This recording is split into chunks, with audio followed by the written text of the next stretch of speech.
And Space Station is huge compared to Crew Dragon. Space Station is about the size of a 5-bedroom house. And you could actually find yourself in a module not able to touch any of the walls. And so sometimes when you float through a module, you'll find yourself upside down and your brain will get flipped. And so you'll have to kind of reorient yourself in order to adapt to that new environment. Unfortunately, I never felt sick on board the space station. Sometimes people get what's called space sickness, which is the same type of sickness perhaps you would feel after flying in an airplane or maybe driving in the car if you didn't feel good. But usually everybody's better after a day or two. It's amazing how quickly your body can get used to this incredible environment. My name is Makani McGlaston, and my question is, how do you power the station?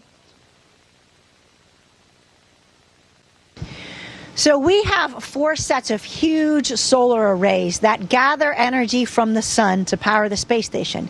They also charge batteries. So when we're in sunlight and we can gather that energy from the sun, we use that to power station and to charge the batteries. So that when we are in eclipse and we don't have any sunlight available, then we'll use the power from the batteries to draw that to power space station.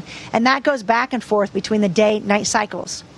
Actually, we are during a time now where we're executing some EVAs or spacewalks to go outside and upgrade these solar arrays. We're deploying something called IROSA that's rolled out in front of the solar arrays. These are new and improved technology that can gather power more efficiently from the sun. We have a spacewalk coming up, actually 2 spacewalks coming up next week and then the following week. My name is Tony DeLeon, and my question is, do you see meteors all the time? So when you're in a night pass over planet Earth, you can see meteors, but you need to turn down all the lights inside of the space station and let your eyes adjust to see. We've actually had some cameras outside during some meteor storms that have been able to capture the meteors and to also gather some science. From the video, we can tell the size and the shape, and it allows scientists back on Earth to better understand the meteors and how they interact with our atmosphere on Earth. My name is Kahika Jacobs. My question is, are you able to grow tomatoes in space?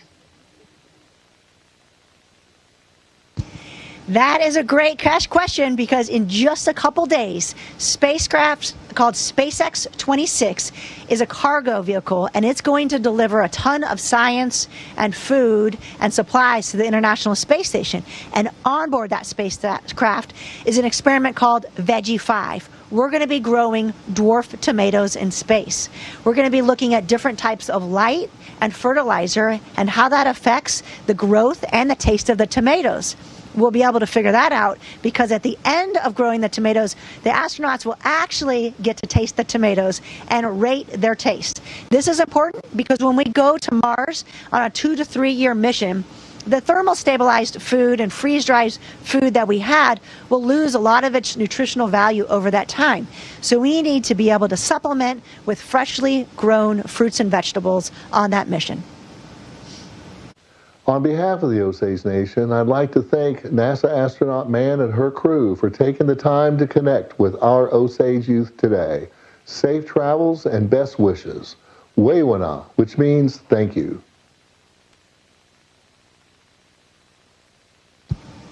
Thank you so much for having me. I really enjoy the questions.